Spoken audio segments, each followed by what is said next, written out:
जय हिंद प्यारे साथियों, स्वागत है आपको अपने चैनल डलमवाला पे। आज है 17 मई। हम लोग 17 मई के इम्पोर्टेंट क्वेश्चन करेंगे जो कि एसएससी, यूपीएससी, आईएएस, बीपीएससी व RRB, RPF, railway, NDA, air force व कोस्ट गार्ड व यूपी पुलिस व अन्य एग्जामों के लिए बहुत ही इम्पोर्टेंट होंगे। तो क्वेश्चन स्टार्ट करते हैं। हाल ही में तनावपूर्ण संबंधों के बीच किस देश के विदेश मंत्री मूसा जमीर भारत आए हैं? मूसा जमीर जो है मालदीव के वो विदेश मंत्री हैं और जो हाल ही में भारत आए हुए हैं। मूसा मालदीव ऐसे आप रिलेट कर सकते हैं। जो मूसा हैं वो अभी 2024 मई में भारत का दौरा किया है। 6 महीने पहले मालदीव के चीन समर्थक राष्ट्रपति मोहम्मद म्यूजी के सत्ता में आने के बाद यह मालदीव के उच्च पदस्थ अधिकारी की पहली भारत यात्रा है। मालदीव की बात आई है तो प्यारे साथियों, मालदीव के इंपॉर्टेंट क्वेश्चन देख लेते हैं। मालदीव की राजधानी है माले। मालदीव की मुद्रा है रुपया। मालदीव के राष्ट्रपति की बात करें तो मोहम्मद म्यूजू हैं। और मालदीव के इंपॉर्टेंट करंट अफेयर देख लेते हैं कि भारत मालदीव ने सैनिकों की जगह टेक्निकल स्टाफ भेजेगा और रिलायंस जियो ने मालदीव में high speed optical fibre cable जोड़ने से संबंधित कार्यों को पूरा किया है। एशिया सर्किट चैंपियनशिप का आयोजन भी हाल ही में मालदीव में किया गया है। कोलंबो सुरक्षा कन्वेंशन 7वीं डिप्टी एनएसए बैठक भी मालदीव में आयोजित हुई है। अगला क्वेश्चन दिया गया है कि छत्तीसगढ़ का पहला 15 मेगावाट फ्लोटिंग सोलर प्लांट किस शहर में स्थापित किया जा रहा है? तो जो है छत्तीसगढ़ के भिलाई में स्थापित किया जा रहा है। सेल भिलाई ने छत्तीसगढ़ में मरोदा फर्स्ट जलाशय में 15 मेगावाट की फ्लोटिंग और सौर योजना की योजना बनाई है, जिसका उद्देश्य होगा कार्बन का उत्सर्जन को कम करना और नवीनीकरण ऊर्जा को बढ़ावा देना। प्यारे साथियों, छत्तीसगढ़ की बात करें तो छत्तीसगढ़ के इंपॉर्टेंट क्वेश्चंस हो जाएंगे। छत्तीसगढ़ की राजधानी है रायपुर। छत्तीसगढ़ के मुख्यमंत्री प्रेजेंट टाइम में है विष्णुदेव राय और छत्तीसगढ़ के राज्यपाल हैं विष्णुभूषण हरिचंदन। छत्तीसगढ़ की लोकसभा की सीटें हैं 11, राज्यसभा की सीटें ही हैं 5। और नेशनल पार्क की यहाँ बात करें तो Indira national park, Kanger national park व गुरु Ghasidas national park. Indira national park, Kanger national park, गुरु घासीदास नेशनल पार्क छत्तीसगढ़ में स्थित है। यहाँ के पर्व या त्यौहार मनाए जाते हैं हरेली त्यौहार और छेरछेरा। हरेली त्यौहार, छेरछेरा त्यौहार जो है छत्तीसगढ़ के प्रमुख त्यौहार हैं। करंट अफेयर की बात कर लेते हैं छत्तीसगढ़ के तो eco friendly wildlife project का उद्घाटन हाल ही में प्रधानमंत्री द्वारा छत्तीसगढ़ में किया गया है। और छत्तीसगढ़ के प्रथम उप मुख्यमंत्री के पद किन्हें नियुक्त किया गया है? तो टीएस सिंहदेव को नियुक्त किया गया है। विष्णुदेव साई के नेतृत्व वाली सरकार राज्य में अवैध धार्मिक धर्मांतरण को रोकने के लिए कानून लाने की तैयारी यहीं करी गई है। और छत्तीसगढ़ में महिलाओं को 1000 मासिक सहायता प्रदान करने हेतु महतारी वंदना योजना शुरू की गई है।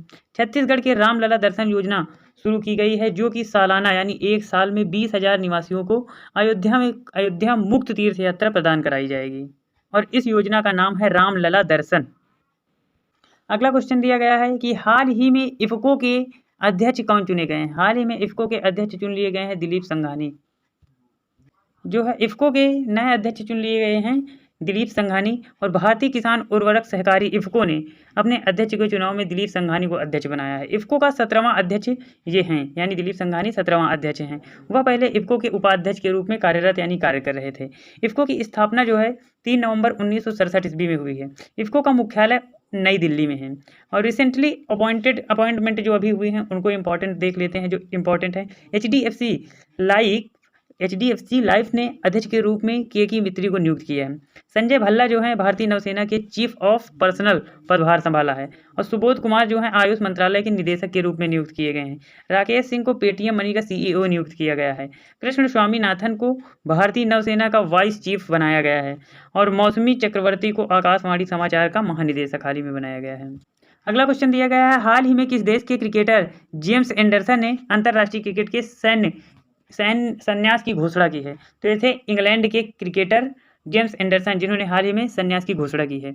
इंग्लैंड के दिग्गज तेज गेंदबाज जेम्स एंडरसन ने अंतर्राष्ट्रीय क्रिकेट से संन्यास लेने की घोषणा कर दी है। जुलाई में 42 साल के होने में एंडरसन ने 2003 में जिम्बाब्वे के खिलाफ लॉर्ड्स में अपना टेस्ट डेब्यू किया था। उन्होंने 700 विकेट लिए और जो टेस्ट इतिहास में किसी भी गेंदबाज द्वारा सबसे अधिक है। अगला क्वेश्चन दिया गया है हाल ही में दोहा डायमंड लीग 2024 भाला फेंक में नीरज चोपड़ा किस स्थान पर रहे? नीरज चोपड़ा जो है दूसरे स्थान पर रहे। दोहा डायमंड लीग 2024 में नीरज चोपड़ा ने सिल्वर मेडल जीता है। भाला फेंक में मौजूदा ओलंपिक और विश्व चैंपियन नीरज चोपड़ा ने अपने 2024 के सीजन की जोरदार शुरुआत करते हुए दोहा डायमंड लीग 2024 में दूसरा स्थान हासिल किया है इन्होंने। अगला क्वेश्चन दिया गया है, विश्व हाइड्रोजन शिखर सम्मेलन 2024 किस देश में आयोजित किया जा रहा है? यह जो है नीदरलैंड में आयोजित किया जा रहा है। वर्ल्ड हाइड्रोजन समिट 2024 का आयोजन 13 से 15 मई 2024 तक रॉटरडैम नीदरलैंड में आयोजित किया गया है। भारत ने पहली बार इस आयोजन में अपना स्वयं का पवेलियन स्थापित किया है और भारतीय पवेलियन को नवीन और नवीनीकरण ऊर्जा मंत्रालय भारत सरकार द्वारा स्थापित किया गया था। अगला क्वेश्चन दिया गया है, जिस व्यक्ति ने पहला सुअर की किडनी के प्रत्यारोपण हुआ है उसकी मृत्यु हो गई है। यह किस देश की घटना थी? यह जो है अमेरिका की घटना है।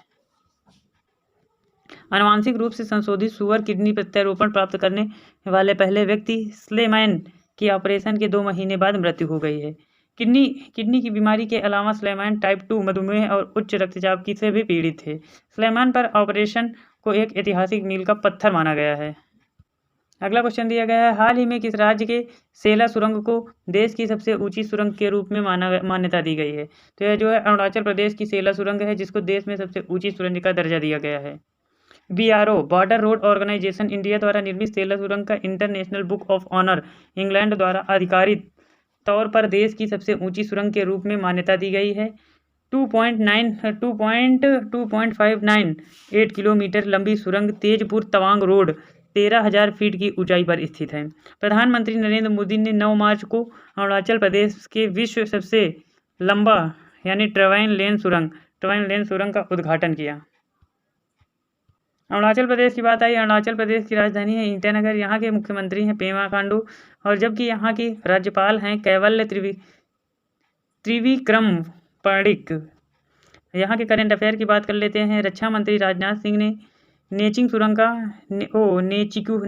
सुरंग का उद्घाटन किया है। चर्चे में रहा राज्य का पहला ग्रीनफील्ड डोनो पोलो एयरपोर्ट यही है। नवे पाक के पागा हार्मल महोत्सव मनाया गया है हाल ही में 100% घरेलू नल जल कनेक्शन हासिल करने वाला पहले उत्तर पूर्वी राज्य अरुणाचल प्रदेश बना है। केई पनियोर अरुणाचल प्रदेश का 26वां जिला बन गया है।